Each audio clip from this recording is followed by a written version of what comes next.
Hello दोस्तों, कैसे हैं आप। तो आपका सभी का स्वागत है हमारे चैनल पे जिसका नाम है सिक्योर लिनक्स हैक्स। और आज हम बात कर रहे हैं यम के बारे में कि यम क्या होता है, कैसे यम के थ्रू हम अपने सॉफ्टवेयर को इंस्टॉल और रिमूव कर सकते हैं अपने सेंटोस ऑपरेटिंग सिस्टम के अंदर। और इस यम का मैंने एक पार्ट की थ्योरी ऑलरेडी बना चुका हूँ, आप उस वीडियो पे जाके थ्योरी सेक्शन उसका देख सकते हैं। और उसी थ्योरी सेक्शन से रिलेटेड आज हम प्रैक्टिकल करेंगे। अपने फर्स्ट प्रैक्टिकल जो है वो उस थ्योरी से रिलेटेड ही है, उतना ही करेंगे। बाकी 3-4 पार्ट में हमने अपना यम को कवर किया है। तो आज उसका प्रैक्टिकल देखते हैं हम, ठीक है। जिसको थ्योरी पढ़ना हो या देखना हो वो जाके हम चैनल पे देख सकता है। चलिए, तो यम होता क्या है। यम बेसिकली एक सॉफ्टवेयर मैनेजमेंट सिस्टम है या सॉफ्टवेयर मैनेजमेंट, आप उसको टूल बोल सकते हो। उसके बेसिस पे क्या होगा, आप अपने कोई भी सॉफ्टवेयर को अपने सेंटोस ऑपरेटिंग सिस्टम में इंस्टॉल कर सकते हो, अपडेट कर सकते हो, रिमूव कर सकते हो, ठीक है। जो भी सिस्टम एडमिनिस्ट्रेटर होता है, अगर उसको कोई अपना सॉफ्टवेयर इंस्टॉल करना है किसी भी सिस्टम में, तो यम के थ्रू वो उस सॉफ्टवेयर को कैसे इंस्टॉल करता है वो आज हम देखते हैं अपने इस वीडियो में, ठीक है। कि लिनक्स में सॉफ्टवेयर इंस्टॉलेशन और रिमूवल किस तरीके से होता है। चलिए, कुछ कमांड्स आपके सामने यहाँ पर हैं। इन कमांड्स को मैं वन बाय वन रन करूँगा अपने लिनक्स ऑपरेटिंग सिस्टम के अंदर और चेक करेंगे फिर आगे क्या इनपुट आता है और कैसे उसको पे हम वर्क करते हैं, ठीक है। तो यहाँ पे अगर हम कमांड की बात करें तो सबसे पहली जो हमारी कमांड है वो है यम रिपो लिस्ट। यम रिपो लिस्ट। यम रिपो लिस्ट का काम क्या होता है, जितनी भी आपके पास रिपोजिटरी आपके सिस्टम में है उसकी इंफॉर्मेशन ये आपको दे देता है, ठीक है। या इसको ऐसे करें कि जितने भी आपके पास रिपोजिटरी इनेबल है उसकी इंफॉर्मेशन ये आपको दे देता है। कौन देता है, यम रिपो लिस्ट कमांड। ये क्या बोल रहा है, आपके पास ये आपके रिपोजिटरी की आईडीज़ हो गई कि ये आपके पास रिपोजिटरी हैं, ठीक है। उनके नाम ये हो गए और उनका स्टेटस क्या है भाई, कि किस रिपोजिटरी में आपको कितने पैकेज या कितने सॉफ्टवेयर आपको मिल जाएंगे इंस्टॉलेशन के थ्रू। अब सॉफ्टवेयर बोल रहा हूँ तो यहाँ पे एक पूरा का पूरा बंच ऑफ लाइब्रेरीज हैं जिसको हम पैकेज बोलते हैं। मतलब अगर आपको एक सॉफ्टवेयर इंस्टॉल करना है तो उसके साथ साथ आपको रिक्वायरमेंट होगी लाइब्रेरीज की, जो यम ऑटोमेटिक आपके सिस्टम में इंस्टॉल कर देगा, ठीक है। तो यहाँ पे हो गया यम रिपोलिस्ट। अब मैं दूसरी कमांड लिखता हूँ, यम रिपोलिस्ट ऑल। यम रिपोलिस्ट ऑल का क्या काम होता है, ये आपके सिस्टम में जितनी रिपोजिटरी इनेबल हैं और डिसेबल हैं उनके बारे में इंफॉर्मेशन देगा। मान लो रिपो आईडी आपके पास ये वाली हो गई, रिपो के रजिस्ट्री का नेम आपके पास ये हो गया, रिपोजिटरी का नेम ये है और ये इसका स्टेटस हो गया कि वो रिपोजिटरी इनेबल है कि डिसेबल है, ठीक। तो यहाँ पे जैसे ये वाली रिपोजिटरी है बेस वाली, ये इनेबल है। ये रिपोजिटरी हो गई ईपीएल की, ये इनेबल है। ये रिपोजिटरी इनेबल है, ये रिपोजिटरी इनेबल है, ठीक है। तो यम रिपो लिस्ट ऑल जो कमांड थी उससे आपको पता चल जाता है कि कितनी रिपोजिटरी इनेबल है, कितनी रिपोजिटरी आपके सिस्टम में डिसेबल है, ठीक है। अब चलिए, तीसरी कमांड है हमारी यम क्लीन ऑल। CLEAN, यम क्लीन ऑल। इसका क्या काम होता है, जो भी आपका यम के थ्रू कैशे अगर सेव हुआ है कहीं पर, ठीक है, तो वो कैशे को क्लीन कर देना, ठीक। इंस्टॉलेशन के साथ साथ जो भी कैशे अगर यम बनाया है तो उसको क्लीन करने का काम कौन करता है, यम क्लीन ऑल, ठीक। अब अगर आगे चलते हैं, देखते हैं चौथी कमांड क्या है हमारी, यम हिस्ट्री। यम हिस्ट्री कमांड। यम हिस्ट्री कमांड में क्या होगा, यम बताएगा आपको कि किस यूज़र ने कितने बजे क्या यम पे चलाया था, ठीक है। अब जैसे यहाँ पर ये यूज़र है, फर्स्ट यूज़र, इसने 26/11/2023 को इतने बजे कुछ इरेज किया है, ठीक है। एक पैकेज को इरेज किया है, यहाँ पे भी पैकेज आ गया, नंबर ऑफ पैकेज आ गए, कितने इरेज करें, यहाँ पे आ गया कितने इंस्टॉल्ड हुए, ठीक है। सॉरी। तो यहाँ पे यम हिस्ट्री कमांड क्या करती है, ये बताती है कि किस यूज़र ने कब कब क्या इंस्टॉल करा है और क्या रिमूव करा है, ठीक। नेक्स्ट कमांड पे चलते हैं हम अपने। अब जैसे मुझको फायरफॉक्स इंस्टॉल करना है अपने सिस्टम पे, तो मैं फायरफॉक्स को इंस्टॉल कैसे करूँगा, ठीक है। सबसे पहले मैं चेक करता हूँ यम SEARCH फायरफॉक्स। मैंने यहाँ पे फायरफॉक्स का जो पैकेज था सॉफ्टवेयर उसके बारे में सर्च करा है, देखते हैं आउटपुट में क्या आता है। यहाँ पे वो अपने रिपोजिटरी को अपडेट कर लेता है। जब भी आपको कुछ ऐसा यम के थ्रू कमांड चलाते हो तो सबसे पहले अपडेट्स लेता है, उसके बाद आपको आउटपुट देगा वो, ठीक है, रिजल्ट का आउटपुट बताएगा। चलिए, यहाँ पे जैसे ही मैंने फायरफॉक्स का सर्च करा तो इस कमांड ने मुझे आउटपुट में बताया आपके पास इतने टाइप के पैकेजेस हैं, इतने टाइप के सॉफ्टवेयर्स हैं फायरफॉक्स से रिलेटेड, ठीक है। जैसे फायरफॉक्स यहाँ पे 32 बिट का भी है, 64 बिट का भी है, जावा स्क्रिप्ट के लिए अलग कुछ यहाँ पे लाइब्रेरी डिपेंडेंसीज बता दी गई हैं, HTTP के लिए अलग यहाँ पे कुछ बताया गया है, ठीक है। तो इतने टाइप के आपको मैचेस फायरफॉक्स के रिलेटेड मिल गए हैं, ठीक। अब इसके बारे में और इन्फॉर्मेशन देख लेते हैं, फायरफॉक्स से रिलेटेड और क्या मिल रहा है हमें। इन्फो डाल के देखते हैं, INFO, चलो ठीक है। यहाँ पर अब मैंने जैसे फायरफॉक्स के बारे में इंफॉर्मेशन लेना चाहा तो इसने मुझे बताया कि आपके पास फायरफॉक्स के जो अवेलेबल पैकेज हैं वो दो पैकेज हैं। एक कौन सा है, एक ये है और एक ये है, ठीक है। तो हमें यहाँ पर फायरफॉक्स के बारे में इंफॉर्मेशन मिल जाती है कि भाई वो फायरफॉक्स का रिलीज़ वर्जन क्या था, उसका साइज़ क्या है, अपडेट कहाँ से मिलेगा, किस रिपोजिटरी से वो इंस्टॉल होगा, है ना। और उसके बारे में इंफॉर्मेशन कि फायरफॉक्स होता क्या है, अगर उस फायरफॉक्स को लाइसेंस मिला है, जेन्युइन का ये लाइसेंस है उस पर, तो वो किसने उसको लाइसेंस दिया है उसकी इंफॉर्मेशन यहाँ पे आपको मिल जाएगी। तो फायरफॉक्स तो एक पैकेज था, इसके अलावा मैं अगर HTTPD लिखूँ यहाँ पर तो HTTP के बारे में इंफॉर्मेशन मिल गई कि भाई अवेलेबल पैकेज उसका एक ही है आपके पास, ये उसका वर्जन है और ये उसकी इंफॉर्मेशन है। तो किसी भी पैकेज के बारे में इंफॉर्मेशन आपको अगर चाहिए तो आप लिखते हो क्या, यम इन्फो उस पैकेज का नाम। चलिए अब मैं फायरफॉक्स इंस्टॉल करता हूँ। फायरफॉक्स मैंने यहाँ पे लिखा यम इंस्टॉल फायरफॉक्स। तो फायरफॉक्स के साथ ये मतलब जैसे सॉफ्ट पैकेज का नाम आ गया, उसका आर्किटेक्चर कितना है, किस टाइप का है, 64 बिट वाला है हमारा OS, इसलिए उसके हिसाब से उसका आर्किटेक्चर यहाँ दे दिया गया है। फायरफॉक्स का वर्जन ये है, किस रिपोजिटरी से फायरफॉक्स इंस्टॉल होगा, तो अपडेट नाम की एक रिपोजिटरी है, ये कहाँ होती है वो मैं आपको अभी बता देता हूँ। और उस फायरफॉक्स का साइज़ क्या है जो इंस्टॉल होगा, ठीक है। तो इतना आपका डिस्क स्पेस ये लेगा, ठीक है। अब यहाँ पे देखिए टोटल डाउनलोड साइज़ ये है, तो डाउनलोड होने में उसने आपका 110 MB ले लिया स्पेस, और इंस्टॉल्ड साइज़ क्या है 273 MB। मतलब जब डाउनलोड होगा तो इतना स्पेस तो वो लेगा ही डाउनलोडिंग में, और उसके अलावा इतना स्पेस वो इंस्टॉलेशन में लेगा, ठीक है। करना है कि नहीं करना है तो हम यस कर देते हैं, हमें करना है। चलिए यहाँ पे इंस्टॉलेशन फायरफॉक्स का होने लगा है। टाइम लेता है थोड़ा सा, इस नेट और सिस्टम की स्पीड पे डिपेंड करता है, और उसके फाइल के साइज़ पे भी। जैसे मेरा जो है वो कितना 15 से 30 सेकेंड एस्टिमेटेड टाइम बता रहा है, 10 सेकेंड बाद ये शुरू हो जाएगा, ठीक है। अभी तो डाउनलोड हो रहा है।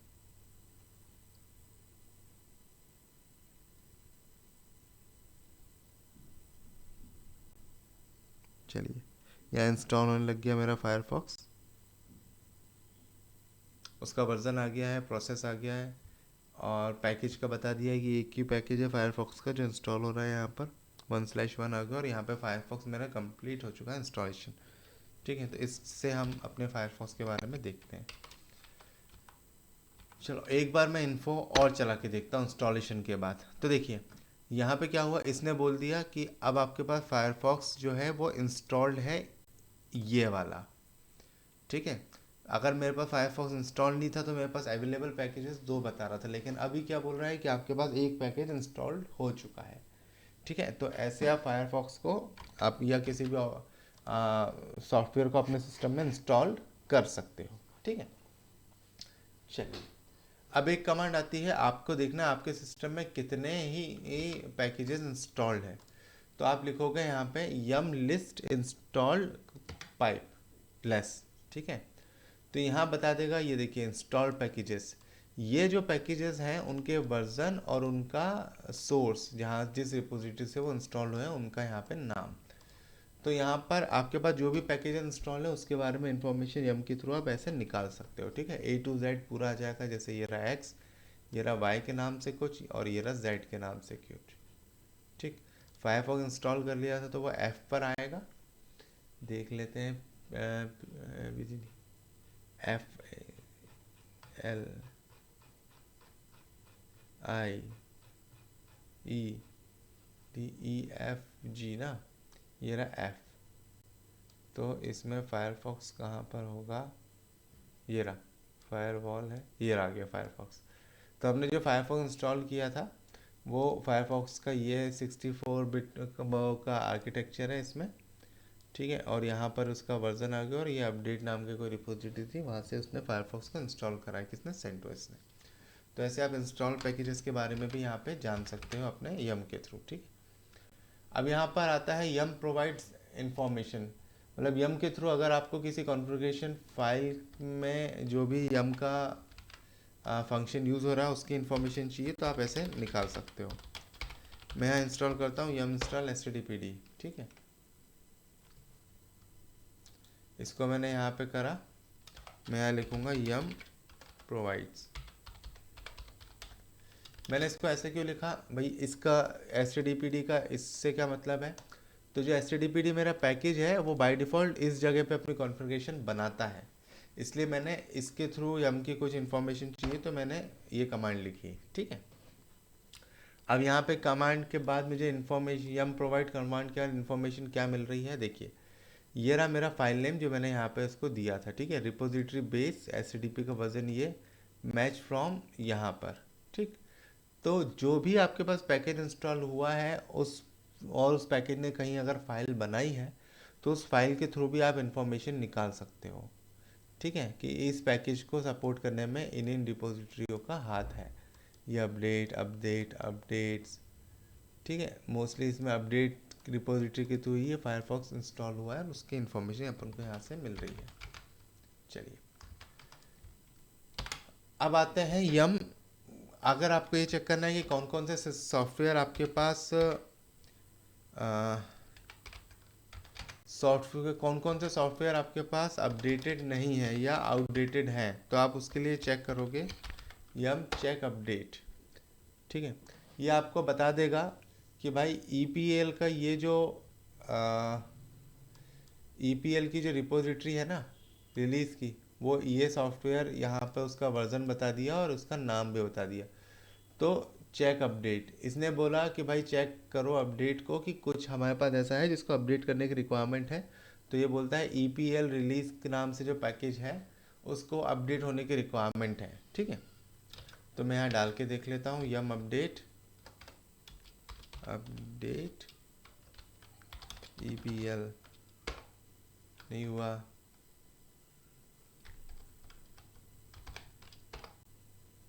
ठीक है। यहाँ पे इसने पूछ लिया, देखिए ये जो EPL रिलीज नॉच है यहाँ पे भी EPL रिलीज नॉच है, ठीक है।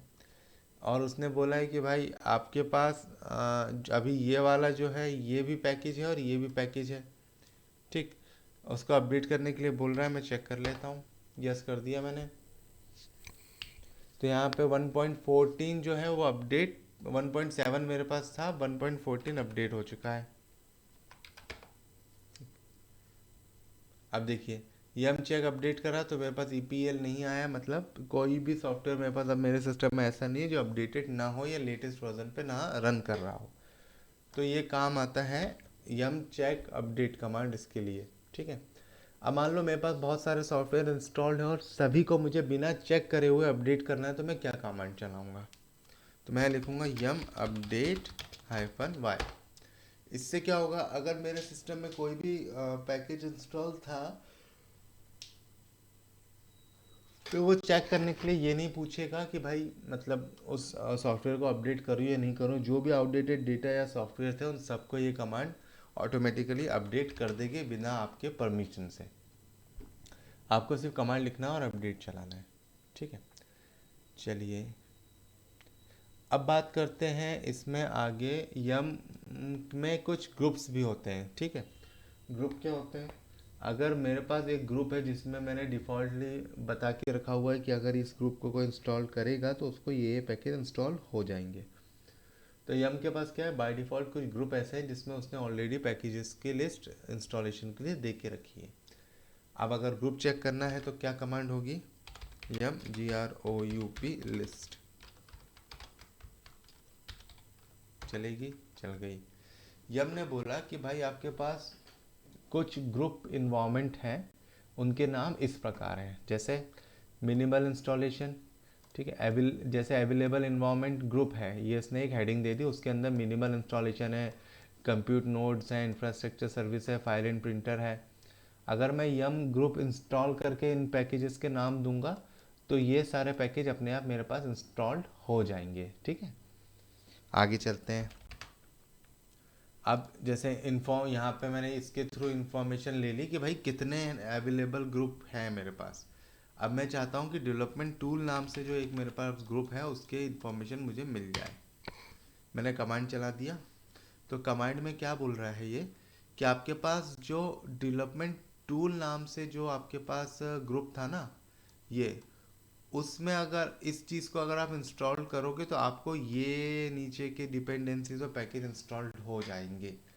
मतलब मेरे को अगर बहुत सारी चीज़ें इंस्टॉल करना और मुझे नहीं मालूम कि वो इंस्टॉलेशन किस ग्रुप से होगा या एक बार में कैसे होगा, तो यहाँ पर मैं ग्रुप की इन्फॉर्मेशन देख सकता हूँ और मुझे पता चल जाएगा कि भाई इस ग्रुप को इंस्टॉल करने के बाद आपके पास कौन कौन से सॉफ्टवेयर इंस्टॉल हो रहे हैं, ठीक है।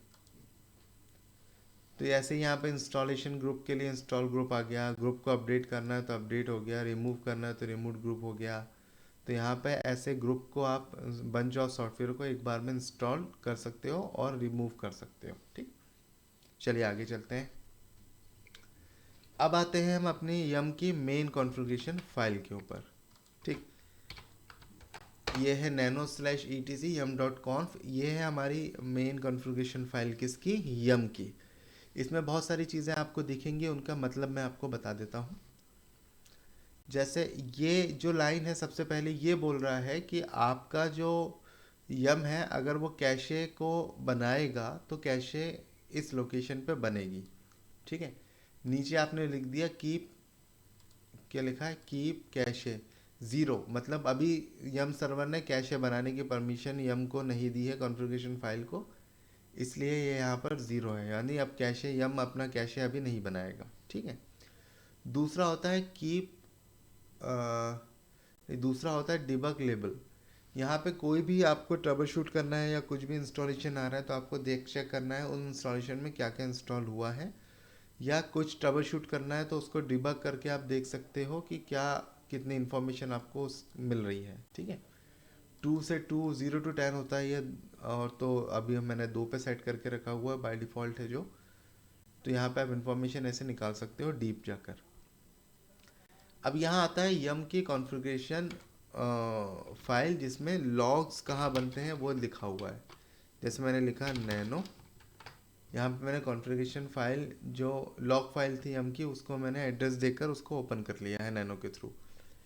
ये बोल रहा है कि भाई ये 26 नवंबर को इतने बजे आपने ओपन एसएसएच को अपडेट करा, ठीक है। तो यहाँ इन्फॉर्मेशन आ जाती है आपके जो भी आपने किया है उस टाइम पे, हिस्ट्री वगैरह सेटअप की है या हिस्ट्री आपने यम के थ्रू जो चलाया है वो आप अपने हिस्ट्री कमांड में भी देख सकते हो और यम के लॉग्स में भी देख सकते हो कि यहाँ पर ये चीज़ें आपकी चली हैं, ठीक है। तो वापस जाते हैं yum.conf के अंदर। अब ये बोल रहा है एक्सट्रैक्ट वन, मतलब कुछ भी अगर आपको चाहिए तो एक्सट्रैक्ट फॉर्म में इंस्टॉलेशन हो सकता है, हो सकता है। ये बोल रहा है जीपीजी चेक। जीपीजी चेक क्या होता है, जो भी पैकेज इंस्टॉल हुआ है उसके एक सिग्नेचर बनेगा और वो सिग्नेचर्स क्लाइंट और सर्वर मैच करेंगे आपस में, ये चेक करने के लिए कि जो भी पैकेज इंस्टॉल हुआ है वो जेन्युइन था कि नहीं था, ठीक है। प्लगइन्स को इनेबल कर दिया कि हम अपने साथ कुछ प्लगइन इंस्टॉल करना चाहते हो तो कर ले। इंस्टॉलेशन ओनली लिमिट 5, अगर कोई सिंगल पैकेज है और उसको यूज़र उसको 5 बार इंस्टॉल कर रहा है, जैसे मैंने अभी क्या फायरफॉक्स इंस्टॉल करा, अपाचे इंस्टॉल करा, तो यहाँ पे 5 का मतलब ये है कि कोई सिंगल यूज़र उस पैकेज को सिर्फ 5 बार इंस्टॉल कर सकता है, उसके आगे जाएगा तो यहाँ पे एरर दे देगा। तो ये थी यम की एक जो बेस या मेन कॉन्फ़िगरेशन फाइल है उसका पाथ, और यम कॉन्फ़िगरेशन फाइल में ऐसे ऐसे लिखा रहता है। अब यहाँ पे एक और चीज़ लिखी है, अगर आपको कोई भी रिपोजिटरी चेक करना है यम में तो आप कहाँ चेक कर सकते हो, तो ये उसका पाथ हो गया। ठीक है। इस पाथ में क्या क्या आएगा, इसमें आएगा ये इंटर। यहाँ देखिए, यहाँ पे आपकी मेन रिपोजिटरी रखी रहती है किसके अंदर, etc yum.repos.d के अंदर। ये जो रिपोजिटरी थी है, इन्हीं का मेन काम है आपके सिस्टम में कोई भी पैकेजेस को इंस्टॉल करवा देना। ठीक है, कैसे, जैसे ये बेस रिपोजिटरी है,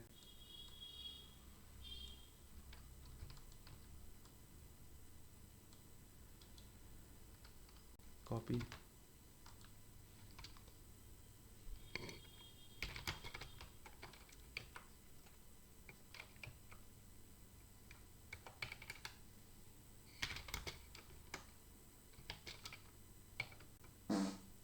ये हो गया नैनो। अब मैं डालता हूँ इसमें CentOS रिपो को,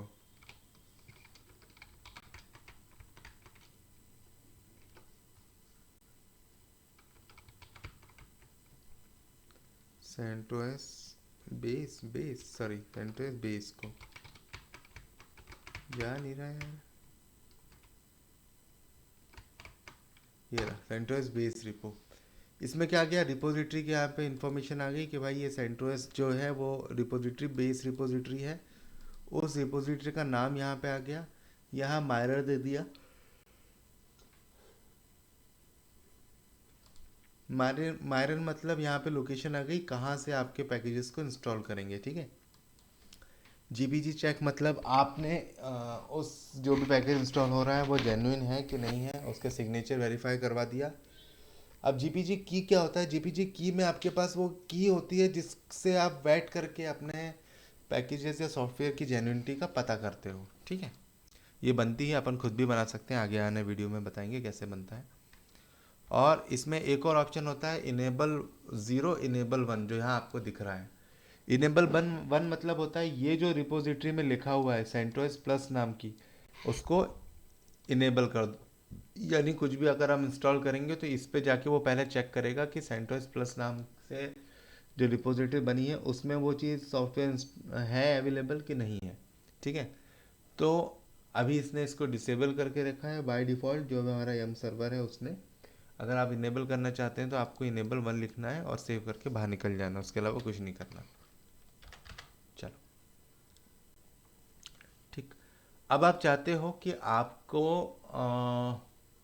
कोई पैकेज को रिस्ट्रिक्ट करना है। ठीक है, रिस्ट्रिक्ट कैसे करना है, जैसे ये Nginx का एक पैकेज है, मैं चाहता हूँ कि ये Nginx मेरे सिस्टम में इंस्टॉल ना हो, तो इस सॉफ्टवेयर को मुझे बंद करना है अपने सिस्टम में इंस्टॉल होने से।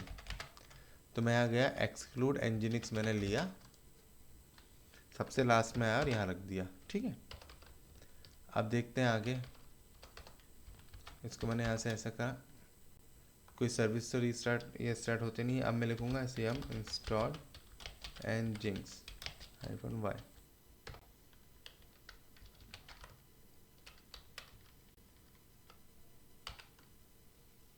इंटर। ये बोल रहा है नो पैकेज अवेलेबल। ठीक है, क्यों, क्योंकि मैंने इस पैकेज को यहाँ पे डिनाई कर दिया है, एक्सक्लूड कर दिया है। जैसे ही मैं इसको कमेंट करके चलाऊँगा और ये अपने आप चल जाएगा।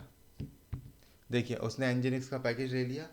तो अगर आपको कोई सॉफ्टवेयर इंस्टॉलेशन से रोकना है तो आप यहाँ पे किसी भी जो भी आपकी कॉन्फ़िगरेशन फाइल है इसमें या फिर रिपोजिटरी में भी आप रख सकते हो इसको, कि ये जो Nginx है आपके सिस्टम में इंस्टॉल ना हो। ठीक, अब ये एक लास्ट कमांड है, इसको अपन देखेंगे बाद में। इस कमांड का मतलब क्या होता है, अगर आपको यम को डाउनग्रेड, आपको जो अपाचे है उसको डाउनग्रेड करना है, उसको लोएस्ट वर्जन पे लाना है, तो आप उसको यम डाउनग्रेड अपाचे और उसका वर्जन लिख के एंटर करोगे तो आपका जो अपाचे है वो लोअर वर्जन पे अपडेट हो जाएगा। ठीक है, तो आज की वीडियो में इतना ही दोस्तों। वीडियो अच्छी लगी है तो वीडियो को लाइक और चैनल को सब्सक्राइब कीजिएगा। मिलते हैं अपने नेक्स्ट वीडियो में, तब तक के लिए बाय बाय, टेक केयर।